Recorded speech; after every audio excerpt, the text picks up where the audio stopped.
Patah, patah. Motor Honda yang menggunakan rangka ESAF patah. Setidaknya seperti itulah berita yang lagi viral belakangan ini ya. Jadi para netizen sempat memviralkan bahwa rangka motor Honda yang menggunakan ESAF itu rapuh, mudah patah. Kecewa jadinya. Bahkan katanya harga-harga motor Honda pada berjatuhan. Benarkah demikian? Lantas bagaimana tindakan pihak Honda? Yups, tentu saja. Ya, tidak ada istilah recall untuk produk-produk motor Honda yang menggunakan rangka ESAF. Ini membuat para masyarakat netizen mungkin kecewa dan marah serta emosi.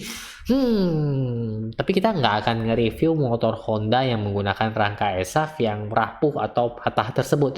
Kita akan coba menganalisa apakah ini mempunyai dampak terhadap saham seperti saham ASII. Nah, namun sebelum masuk ke lebih dalam, saya mau disclaimer terlebih dahulu karena ini videonya bersifat analisa pribadi dari saya, jadi tidak ada ajakan membeli ataupun menjual suatu aset investasi. Dan bagi para yang sudah mengikuti saya sejak beberapa tahun silam, saya harap nonton video ini sampai habis karena di akhir video ada hal yang harus saya sampaikan seperti biasanya.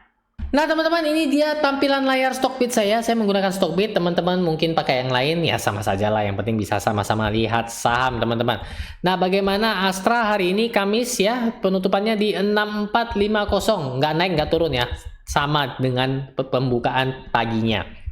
Nah mari kita lihat untuk key statsnya teman-teman ya. Kalau key statsnya kita lihat, wah untuk net income-nya cenderung stabil ya teman-teman ya, di 8.700-an billion lebih ya. Kuartal 2 juga sama, mengalami kenaikan dari kuartal 4 2022. Harusnya sih bagus ya teman-teman ya di 2023 ini. Bahkan jika ditahunkan tuh lihat net income-nya lebih tinggi ketimbang tahun lalu. Pendapatannya juga cenderung bisa dikatakan stabil ya teman-teman di tahun 2023 ini. Nah, apakah analis sudah bertindak atas berita viral ini? Sepertinya belum ya teman-teman ya. Buy masih 25, hold masih 5, ini kata para analis. Dimana targetnya itu 7710, sekarang posisinya 6450 ya teman-teman ya. Target tertingginya di 9500. Dengan performa laporan keuangan tersebut, saya rasa nggak heran analis merekomendasikan hal ini ya teman-teman ya. Mari lihat seasonality-nya di mana ya teman-teman ya. Di bulan September ini memang cenderung mengalami enggak ya 25% ya, cenderung plus minus, tapi teman-teman coba dilihat di bulan Oktober teman-teman ya, nggak tahu ya teman-teman ya, mungkin apabila September ini minus, bagaimana kalau di awal Oktober kita beli all in ya, karena 100% Oktober hijau, nggak pernah merah. Gila teman-teman, dari 2020 sampai 2022 ya, tapi jangan terlalu percaya ini aja sih teman-teman ya. Lanjut lagi teman-teman, kita ngomongin soal chartnya gimana, apakah ada pengaruh nih terhadap berita yang viral belakangan ini. Nah ini saya sudah gambar ya teman-teman ya. Di sini kita bisa lihat bersama bahwa Astra ini di awal tahun 2023 itu memulai uptrendnya. Tuh lihat, enak banget kan? Ini udah saya garis. Memang saham itu kalau dia lagi uptrend, teman-teman nggak perlu takut ketinggalan kereta ya. Jadi di posisi manapun teman-teman masuk itu bisa kemungkinan besar cuan. Katakan beli di sini, aduh ketinggian dia turun, dia naik lagi, itu langsung profit kan di sini kan.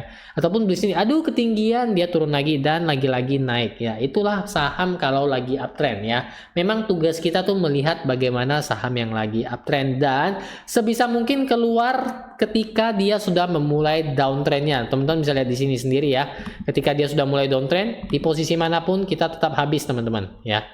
Mau beli dimanapun ini kemungkinan besar rugi kalau kita beli ya teman-teman ya. Tuh lihat posisi uptrendnya ya.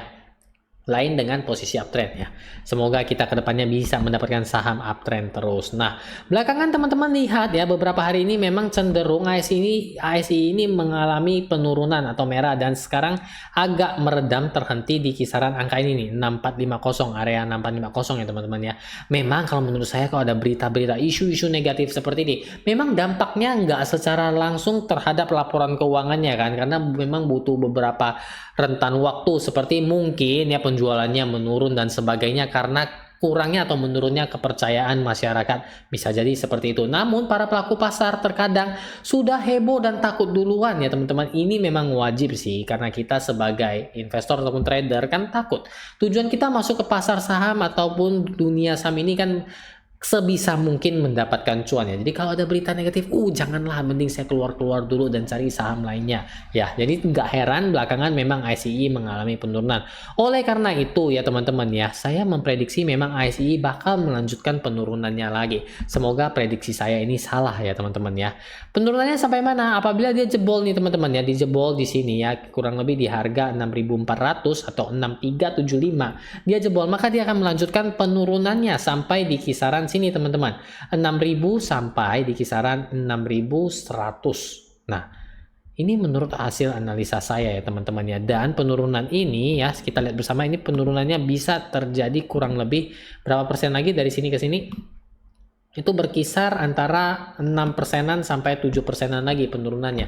Dan apabila harga di sini 6.000 ini, ataupun biasanya orang bilang harga psikologisnya jebol, tidak menutup kemungkinan dia akan turun puluhan persen sehingga akan berada di harga sekitar 5.200 ini. Dimana ini menurut saya support yang cukup kuat, karena ini adalah pemantulan pertama di awal tahun ya. Ini merupakan harga longnya benar berapa, kita lihat, benar 5.200 ya. Jadi memang kelihatannya demikian.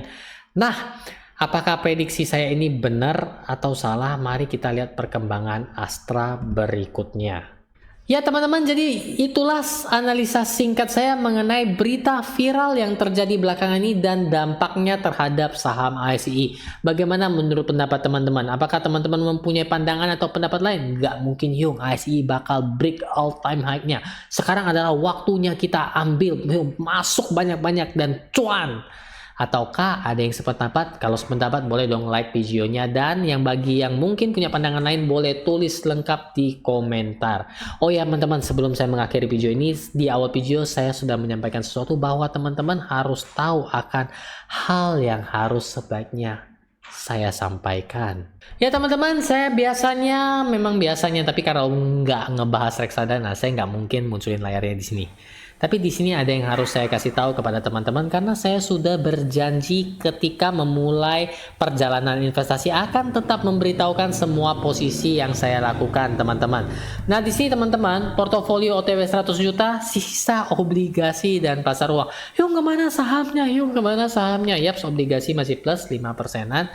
Seperti yang teman-teman ketahui, saya pernah membuat video ketika judulnya itu saya stop investasi reksadana. Di sana teman-teman yang belum nonton boleh langsung masuk ke channel dan cari video tersebut. Memang ya itulah alasannya sehingga saya melakukan penjualan pada reksadana saham saya ini teman-teman ya, dan penjualannya itu mencatatkan keuntungan. Apakah masih bisa dilihat ya? Tuh, lihat keuntungan terrealisasi 200.000 ya. Sedangkan untuk yang Sukor Investasi Dana Berimbang, keuntungan terrealisasi 1,7 juta. Yung kenapa dijual? Yung kenapa? Yung udah nggak investasi lagi atau gimana? Ataukah sudah berhenti, ingin jadi apa Yung? Apakah ingin sudah terjun ke dunia stand up comedy karena lebih cocok ngelawak daripada ngajarin investasi? Enggak teman-teman, karena teman-teman udah tahu alasannya. Sekarang saya akan lebih fokus di dunia saham ataupun menjadi pengelola dana saya sendiri di dunia trading saham. Penjualan ini akan masuk ke rekening dana saya, di mana di sana saya akan memulai kembali lebih tepatnya untuk trading saham. Harapan saya dapat tetap membagikan sharing seputar investasi kepada teman-teman dan harapannya cuan agar juga bisa dibagikan kepada teman-teman. Nah, jadi itu merupakan hal penting yang harus saya sampaikan. Mengingat saya sudah berjanji kepada para teman-teman, dan bagi teman-teman jangan kecewa, jangan takut, saya tetap menemani teman-teman di sini. Teman-teman kalau punya pertanyaan ataupun request tetap boleh tulis sepanjang mungkin di komentar. Dan bagi teman-teman yang mungkin ketinggalan video-video sebelumnya, teman-teman boleh nonton video yang satu ini. Dan tetap ikuti perjalanan investasi dan trading saya ke depannya dengan subscribe saya di sini.